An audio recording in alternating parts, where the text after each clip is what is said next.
Boa tarde, galerinha. Vamos dar continuidade de onde paramos. Nós vimos os povos hebreus, nós vimos os fenícios e agora nós vamos encerrar esse capítulo com o estudo dos povos persas, tá certo? Então vamos agora falar desse povo que particularmente deixou a marca na sua história porque fez o maior império da antiguidade. Foi conquistado pelos povos persas. A gente vai ver os principais reis e toda a extensão desse território enquanto império, mas principalmente a administração que foi desenvolvida por esses reis, tá certo? Então, pessoal, todas as regiões que vocês viram até agora, todas essas populações que se formaram e que se fixaram em uma determinada região, como foi o caso dos mesopotâmicos, dos hebreus que se fixaram em parte da Palestina. Enfim, todos esses territórios eles foram ocupados pelos persas e fizeram parte dos domínios persas, certo? Um dos grandes nomes dessa conquista é o rei Dário, e a gente vai falar sobre esse rei e sobre a sua administração, mas sobretudo também sobre a continuação disso com os outros reis. Então, assim, Mesopotâmia, Palestina, parte da Índia, a própria Fenícia fizeram parte desses domínios dos persas. Na história dos persas, nós vamos ter três grandes reis. Ciro, o principal deles, que é o que dá início ao grandioso império, Cambises e Dário I.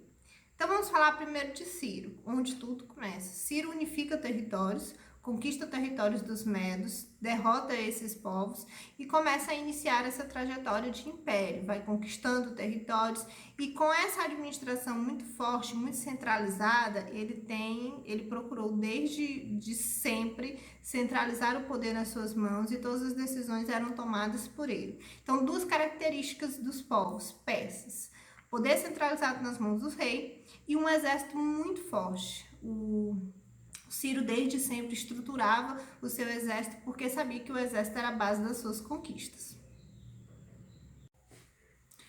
Então nós vamos por partes agora para que vocês entendam direitinho como foi que se formou esse império e quais as principais ações administrativas destes reis, tá? Ciro, o Grande, foi o considerado o conquistador dos territórios, aquele que soube expandir seus domínios territoriais e fazer alianças. Então veja bem, Ciro tinha uma característica que os outros povos não possuíam.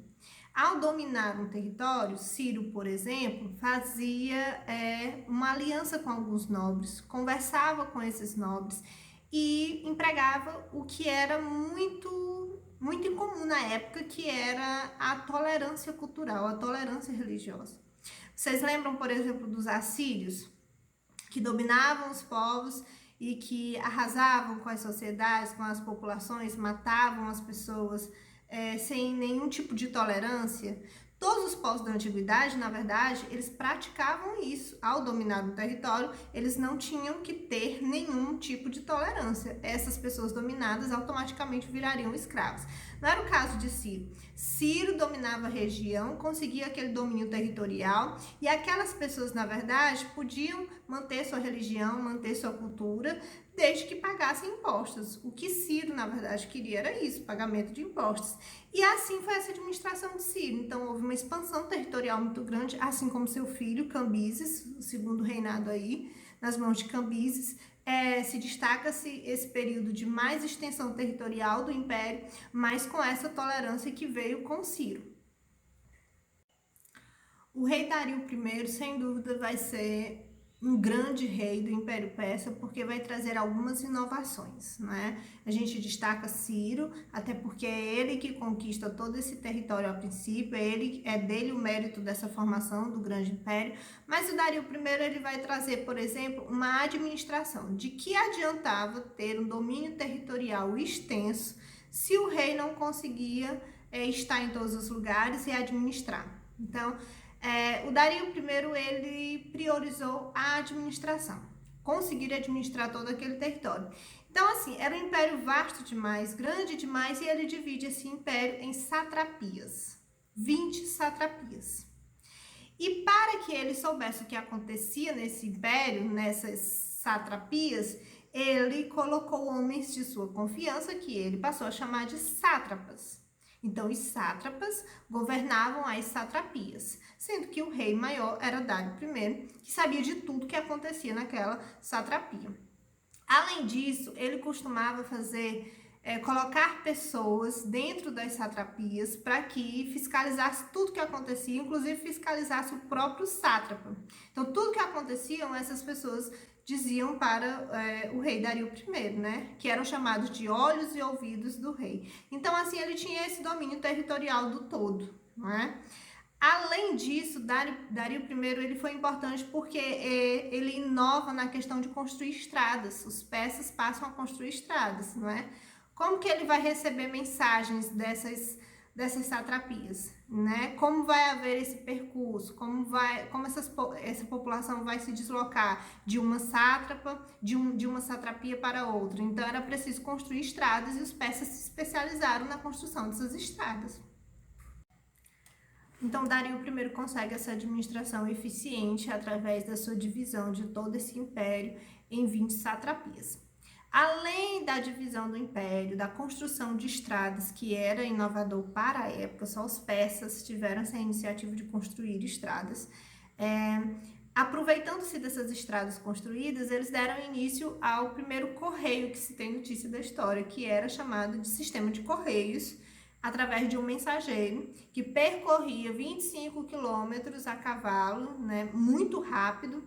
Era característica desses mensageiros, eles tinham que ser muito rápidos, e a cada 25 quilômetros eles iam trocando de mensageiros com cartas, para que, por exemplo, dos sátrapas para o rei, do rei Dario I para os sátrapas. Então, foi o primeiro sistema de correios da história e muito eficiente, porque na época era o que se tinha, era o que se podia fazer. Então, para a época foi muito eficiente, sim.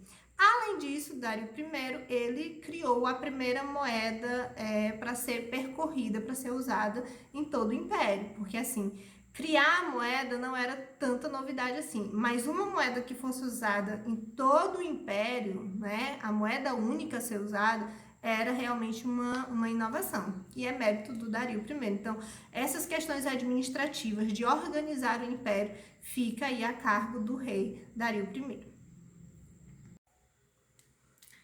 Basicamente, a pirâmide social dos persas se dividia dessa forma. Era um império grandioso, existia uma tolerância cultural e religiosa, como eu disse para vocês, mas essas pessoas conquistadas, elas não passavam de súditos para os persas, embora houvesse esse respeito. Então, acima, o rei dos persas, abaixo, os sátrapas, as pessoas que administravam as satrapias, tá certo? É importante que vocês saibam que a sociedade persa também era estamental. O que é uma sociedade estamental?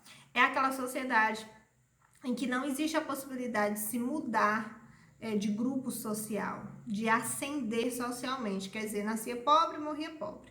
Nascia nobre, ia morrer nobre. Então, não havia essa possibilidade nessa sociedade, dessa mudança, tá certo?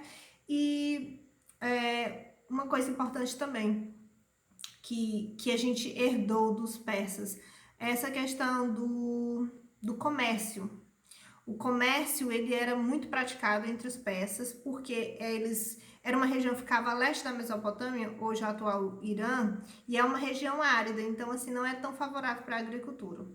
Então, quando a gente fala, por exemplo, de agricultura, de base econômica dos povos da antiguidade, que todos eles eram agricultura, não vai na verdade atender aos persas. Os persas não sobreviviam da agricultura por conta da região, do clima.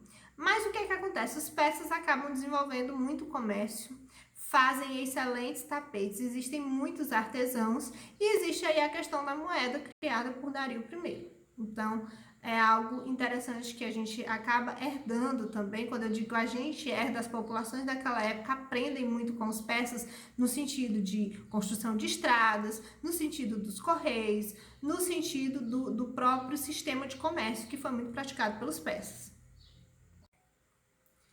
Como os povos antigos daquela época, a maioria eram politeístas, isso não vai ser diferente com os persas. Os persas, eles eram politeístas, mas é preciso que a gente entenda que o politeísmo ele é diferente dependendo da sociedade. Por exemplo, os sumérios praticavam um politeísmo diferente dos egípcios, que praticavam um politeísmo diferente dos hebreus. Isso é lógico, né?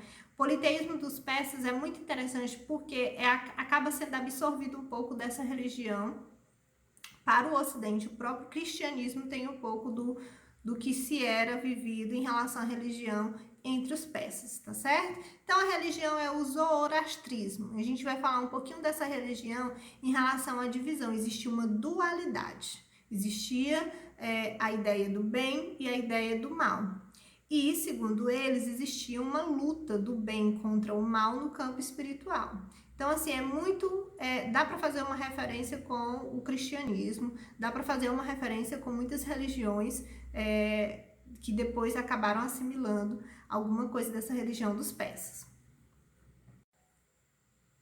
Na religião dos persas, esse conceito dualista, ele vai, na verdade, desenhar essa forma de se relacionar com o divino. Então, a gente tem aí duas figuras míticas. Hormuz representaria o bem, Ahriman representaria o mal. Então, essa ideia de bem e do mal. Assim como o cristianismo tem a ideia de céu e inferno, né? Existe também algo interessante, os persas não construíam templos sagrados, que era algo muito comum na época, a gente sabe, desde os sumérios, que construíam aí os seus templos sagrados, mas os persas não, eles faziam altares para a adoração desses deuses e não templos sagrados. A decadência do Império Persa, ela vem em 331 a.C., contra os gregos, na verdade Alexandre o Grande, que a gente vai estudar isso depois, né? Alexandre o Grande, lá da Macedônia, vai conquistar os persas, mas isso se dá lá no reinado de Dario III, né? Então os persas eles tiveram aí mais de 200 anos de império, com uma administração muito eficiente, como eu falei para vocês, desde a conquista territorial lá com Ciro, até essa eficiência na administração com o Dario I, tudo muito organizado, porque comparado a outros impérios, existia essa eficiência, essa organização de fato. Mas há essa decadência a partir de batalhas travadas contra os gregos.